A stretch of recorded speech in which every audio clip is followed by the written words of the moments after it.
How's it, everyone? Today I'm here with my PWG All-Star Weekend 11 Blu-ray reviews. Of course, PWG for the first time ever is now on Blu-ray going forward, so definitely, if I were you, if you're going for the DVD or Blu-ray, definitely pick up the Blu-ray because it's absolutely incredible. The quality is insane.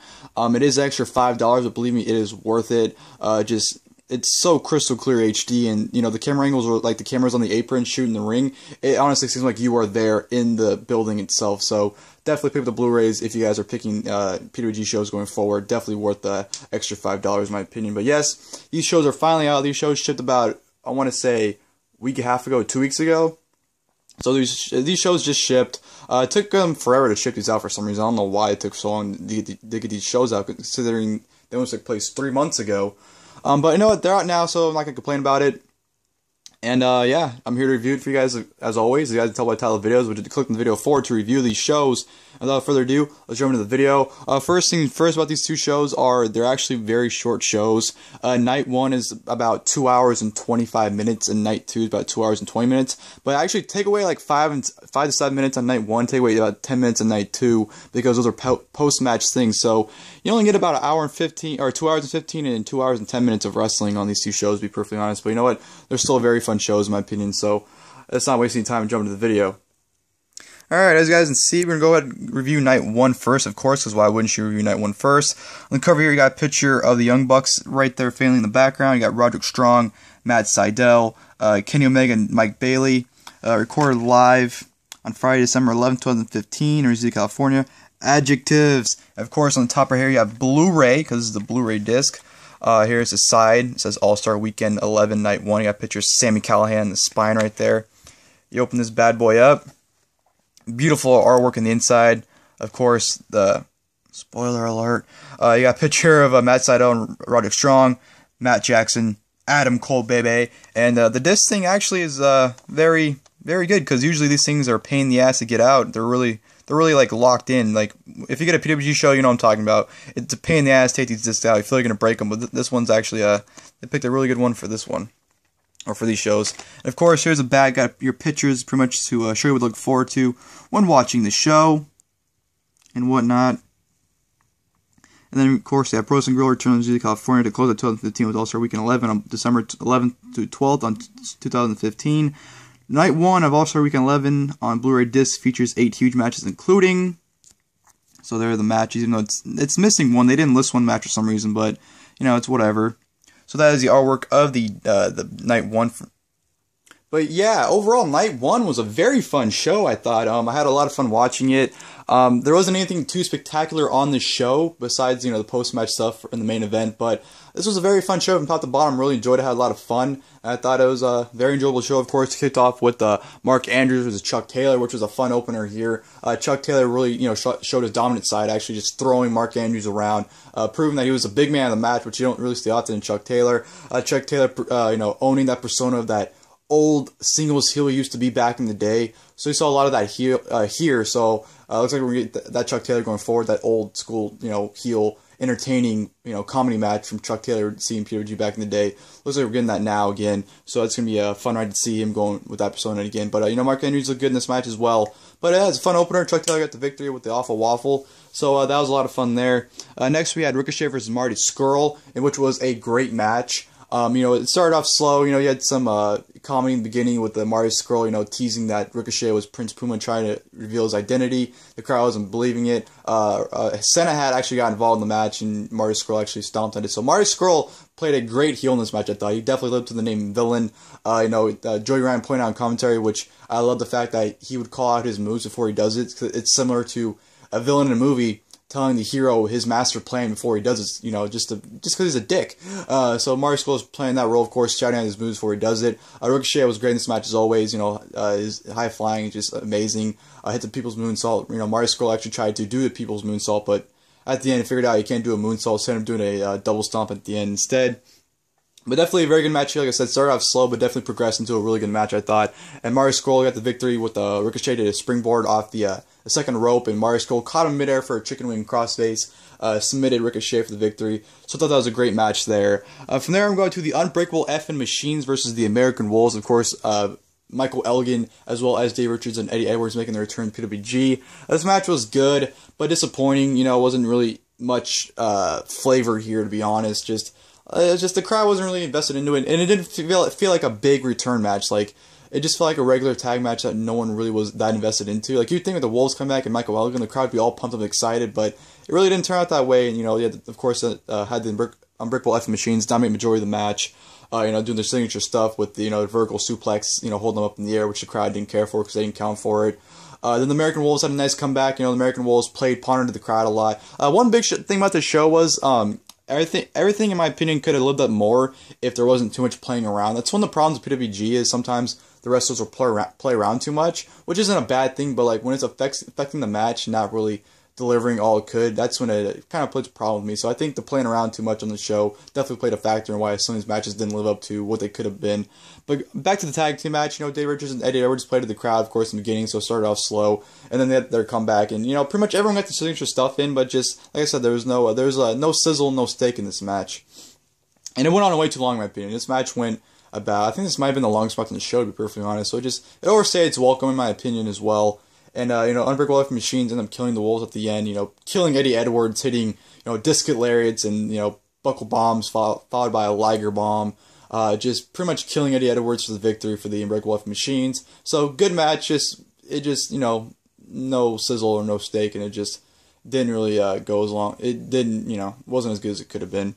And thereon we go to a singles match, which is Sami Callihan versus Drew Gulak. Sami Callihan, of course, making his unannounced return. Pretty much this match is honestly pretty much a squash. You know, you had Sami Callihan just dominate Drew Gulak. Drew Gulak did have some offense, but the crowd did not care for it. So it was pretty much, honestly, almost a bona fide squash for about 8 minutes. Sami Callihan got the victory with the stuffed muffler and submitted Drew Gulak. So, you know, of course, he cut a promo at the end saying he's been locked in a cage for the past 2.5 years. Now he's set free again. So, it was a nice little return thing, you know, didn't really get anything out of it. Then we had Trevor versus Will Ospreay, which in my opinion was the match of the night. These two were absolutely incredible. Talk about being crisp and flawless in the ring. My only complaint about this match was it was too damn short. This match was about 10 minutes long. It was just, that match should have gotten way much more time. Just these two were just absolutely incredible together. You know, Trevor Lee played an awesome heel, in my opinion, just attacking Will Ospreay from the very beginning of the match and just telling the crowd to go fuck themselves and throwing middle fingers up. I thought he played an excellent heel. Will Ospreay just being breathtaking as he is with his, you know, his moves and his aerial assaults are just absolutely crisp, and Trevor Lee looked absolutely flawless as well. Both meshed into it in a phenomenal match, in my opinion. Definitely match the night in the show. Trevor Lee's crossbody counter to a crossbody never gets old. Will Ospreay hit a flipping DDT, which was just mind-blowing to see. So just an incredible match between the two of these guys. Match tonight, in my opinion. Trevor Lee got the victory with the God's Last Gift. So just, man, one hell of a match there. From there we go to Speedball Mike Bailey versus Kenny Omega, which was a highly entertaining match. This match was a definition of a PWG match. It had a mixture of great wrestling as well as great comedy. Kenny Omega just being an excellent wrestler as well as comedian. He actually did the chainsaw spot where someone actually had a toy chainsaw, gave it to him. He used it on Mike Bailey, of course. And Trash Can actually got involved in this match somehow, and, you know, Mike Bailey did his signature kicks to the Trash Can on Kenny Omega. And the referee actually got taken out, and they actually did a good portion of the match on the outside, which was a lot of fun. But this was a lot of fun match. It was a great, like I said, definition of a PWG style match where it's a mixture of great comedy as well as great wrestling. Great stuff from both men. Kenny Omega got the victory, and Mike Bailey with the One Winged Angel. So that was definitely a great match from the two of them. And of course, the match is not listed on here. It was a non-title tag team match. The Young Bucks versus Tommaso, Ciampa, and Johnny Gargano. Your typical, you know, fun Young Bucks match here. It was really hard to invest in this match, though, because, you know, Tommaso, Ciampa, and Johnny Gargano are major baby faces in this match, and Young Bucks are just so likable that it was kind of hard not to, it was kind of hard to get competitive in this match, because, like I said, the crowd was completely behind the Young Bucks, and, you know, it was nothing too great. You know, you had Tommaso Ciampa do a signature spy. He's been doing a bola the last 2 years where he did the thumbs in the butt.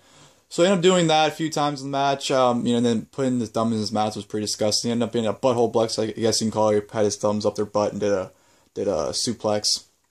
But this is it was a good match. It could have been a lot more, in my opinion. But, you know, the Young Bucks got a match, of course, before the match started, calling them NXT cocky pricks. Going to send their asses back to Full Sail. So I thought that was pretty funny. But it was your average good Young Bucks match, just not great.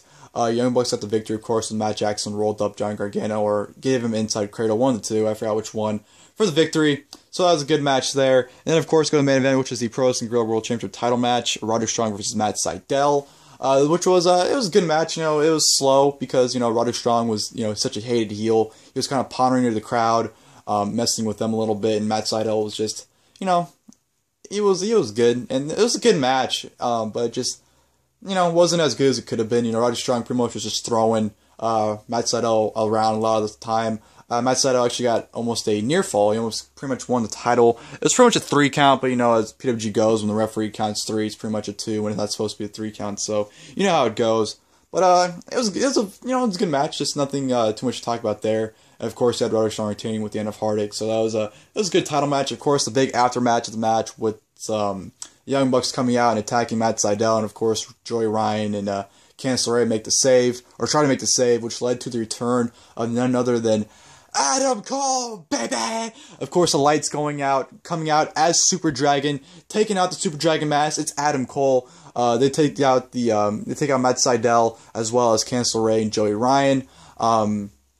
Just awesome moment with Adam Cole coming back, and of course after that they had a segment backstage where they talked about Adam Cole coming back and Super Dragon being out for the match tomorrow night, so Adam Cole's going to replace him. So Adam Cole coming back, great moment, just great pop too. Just really happy to see Adam Cole back in PWG, and you know, that really ended a really fun show. So night 1 definitely was a very fun show. So without further ado, let's jump to night 2. Alright, here we are with night 2, of course. On the cover here, you got a picture of Chris Hero and Timothy Thatcher. All-Star Weekend night 2, you have Will Ospreay, Kenny Omega, Adam Cole, and Kyle O'Reilly. Spoiler alert! Staring each other down. Recorded live on Saturday, December 12th, 2015, Energy City, California. Adjectives! If it'll zoom, there we go. Of course, here's a spine. You have All-Star Weekend 11, night 2. You got a picture of Kyle O'Reilly. Then you open it up at the inside. Beautiful artwork of Roderick Strong killing Candice LeRae with a sick kick. That was a very vicious sick kick, by the way. Very vicious. And of course, here's the back with, of course, the pictures of what to look forward to during the event when you watch it. And, yeah, that's the artwork for the disc, or the artwork for the DVD, or the Blu-ray, sorry. And night 2 was a great show here. I'd say it's a better overall show than night 1, simply because of the 2 last matches on this card. But besides that, it's pretty much on the same level. But like I said, the last 2 matches definitely blew anything out of night 1 out of the water. So night 2 is definitely a great show. Kicked off in a great way with Kikatoro making his return against Chuck Taylor. Highly entertaining match here. Kikatoro actually lost within 4 seconds of Chuck Taylor. He tried to give him a press slam, but Chuck Taylor fell on top of him. Chuck Taylor pinned him right from the get-go right there. So Chuck Taylor basically beat him in a matter of seconds. And then Kikatoro asked for a rematch. Rematch was granted. Highly entertaining match here. Kikatoro playing a great, excellent, just hilarious. I don't want to call him a heel because he was getting a babyface reaction pretty much, but he was playing heel tactics, like distracting the referee and lowering Chuck Taylor. Just a really funny match here, and a really enjoyable, highly entertaining. Had a lot of fun. Kikatoro actually hit the go-to shit, where he gave it basically a reverse GTS, but ended up kneeing him right in the ass instead of the face. So I thought that was hilarious. But definitely a great opening match here, just for the fact that it was absolutely hilarious. I don't remember the last time I laughed so hard. Chuck Taylor got the victory on Kikatoro, however, with I think a rope or something. I forgot how he beat him, but he beat him with a cheap win. And of course, at the end of the match, Kikatoro cut a promo saying he's doing the US next year, or which is this year actually sometime. So hopefully he becomes a PWG regular after that. And of course, Mount Rushmore 2.0 comes out and pretty much takes him out, and pretty much tells him to go suck it.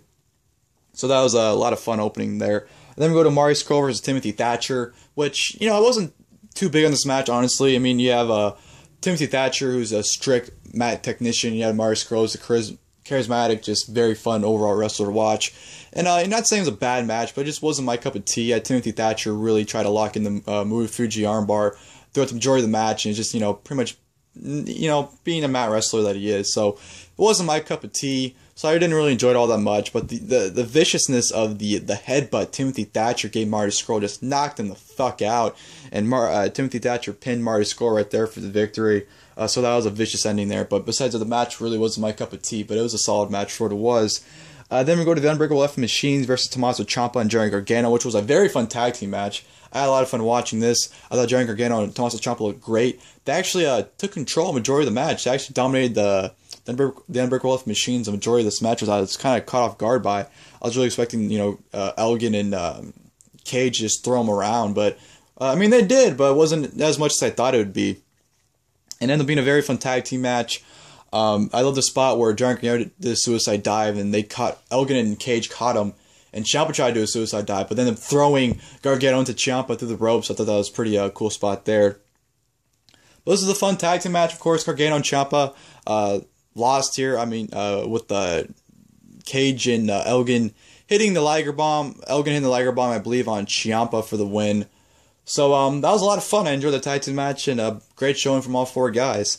From there, we go to Mark Andrews versus Ricochet. Fun match here. Both guys are excellent high flyers, and Mark Andrews, pretty much showcased what he can do in this match, and Ricochet was just Ricochet, being great as always. So these two put on a lot of fun match, going to the top rope a lot of times, and Mark Andrews really impressed me in this match. Mark Andrews has been a guy who I've watched, quite a lot of, not a lot of, but I've seen a handful of his matches, and I haven't been really too impressed. I know he's good, but I haven't, nothing's really impressed me about him, but I definitely had a great showing in this match with Ricochet, and they're putting a fun match overall, and, Ricochet got the victory with the Benadryller. So, yeah, that was a fun high-flying match there. From there, we go to Trevor versus Matt Sydal. Once again, we had the aggressive Trevor being the heel that he is, having an absolutely great showing here. His aggression with Matt Sydal's high-flying definitely played a great factor in this match. The velocity of the counters in this match were insane. Like, when Matt Sydal went for the crossbody and Trevor countered the crossbody, it was the quickest, it was so quick. Like, the velocity of these moves in these matches were just so vicious. You had a lot of stiff shots in this match, and a lot of it was a really fun match overall, and Trevor, like I said, played the excellent heel, aggressive heel in this match, and Matt Sydal just being Matt Sydal, the high flyer, just all smiles and whatnot. But I like the ending with Matt Sydal hitting the shooting star press, but Trevor putting his knees up at the very last second to score the inside cradle pin on Matt Sydal, or small package actually, because he's the master of the small packages now. On Matt Sydal for the victory. So I thought that was a great way to end the match, not hurt Matt Sydal either in the process, and putting Trevor over. So I thought that was a great ending there. And then we go to Kenny Omega versus Will Ospreay, and what was a crazy match. There were so many moves and counters in this match where I just said, how the fuck did they do that? It was insane. These two lived up to the potential that, when you have these two names put in one match, you think it's going to be absolutely insane, and it was. It was just absolutely awesome. Kenny Omega was great. Will Ospreay is absolutely amazing. Like I said, just the best way to describe this match was so many moves and encounters where my jaw just dropped and said, how the fuck did they do that? It was great. And, Kenny Omega did the chainsaw theme, the spot again, but he didn't have actual chainsaw this time. And then they actually countered it where he chainsawed his dick off, which was pretty funny. Chuck Taylor in commentary was hilarious for that. But just incredible. I can't even tell you the spots in this match. And, there's some comedy involved from Kenny Omega, too, which was great as always. But just an absolutely incredible, insane match from these two men. Kenny Omega got the victory with the one-winged angel. And, of course, cut a post-match promo at the end, which I thought was a pretty good promo. So, just insane stuff from those two guys. Loved it. Just absolutely insane, but not as insane as the main event, which was an 8-person guerrilla warfare match. Mount Rushmore 2.0 versus Mike Bailey, Chris Hero, Candice LeRae, and Joey Ryan. Fucking insane match. In my opinion, PWG match of the year. This was better than Sabre Jr. versus Roderick Strong from Don't Sweat the Technique. This was just absolutely insane. This was the definition of a war. This match was all over the place. Honestly, this might be one of, if not the craziest guerrilla warfare matches in PWG. This was just all over the place. The match was about 30 to 35 minutes too, so it was just absolute all-out war right from the get-go. Just so many spots. You couldn't even keep track. Like, they were just all over the place in Rosita, or in the American Legion Hall. Just all over the place. You couldn't even keep track of what was going on. Everyone looked great in this match. Chris Hero, I think, was the MVP for the Hero, Bailey, and World Skills Tag Team. He was definitely the MVP. And Mount Rushmore 2.0 looked absolutely great in this match as well. Roderick Strong said killed Candice LeRae in this match with a sick kick and gave her an end of heartache through the stack of chairs. Just insane. You had chairs, tables, trash cans involved. it was crazy. I loved every second of this match, and it was just, oh my god, I'm getting all fired up. I want to watch it again now, just talking about it. It was just absolutely crazy, guys. You have to see this match yourself to believe it. It was just too many spots to name. Of course, midway through the match, you had the return of Kyle O'Reilly coming back from a year absence, just going absolutely crazy, taking out Adam Cole, as well as Roderick Strong. Excalibur got involved in this match. He had a suicide senton onto the outside, onto the Young Bucks, and got involved in the ring, and, Roderick Strong took him out. So it was just, you had a lot of involvement. You had Rick Knox get involved. He took out the Young Bucks. You had just a whole bunch of craziness. The ending was absolutely insane as well. You had freaking Kyle O'Reilly give a guillotine to Roderick Strong, who, ended up going through a table with Kyle O'Reilly. And then you had Matt Jackson pretty much die at the end with Katoro coming out, giving Hero a elbow pad with thumbtacks. Hero giving Matt Jackson the freaking death by elbow, followed by a pile driver by Excalibur. Just absolutely insane match, and an insane finish as well. Chris Hero, Mike Bailey, and World Skills Tag Team win with the assist by Rick Knox and Kyle O'Reilly and Excalibur. So just absolutely insane match, and with an absolutely awesome finish as well. It just, man, I couldn't even sit here and list off the spots because there's so many in this match. It was absolutely insane. But great match to a great show. Like I said, those two last matches really made the show, in my opinion, and that's why I'll say Night 2 was better than Night 1. But, yeah, and of course after the match you had a 10-minute promo by Excalibur and everyone in the ring, by pretty much saying how this is the end of Mount Rushmore 2.0 and 2016 will be their demise. So definitely a great match there. And well, ladies and gentlemen, I hope you guys enjoyed my PWG All-Star Weekend 11 Blu-ray reviews. Of course, these shows, like I said, highly recommended. Night 2, very fun show. Night 1, very fun show. Night 2, great show. So definitely pick these up. Like I said, pick them up on Blu-ray if you can. Definitely worth the extra $5. And that'll do it for the video, guys. Hope you guys enjoyed the video. And until next time, I'll see you guys later. Thank you guys for watching the video.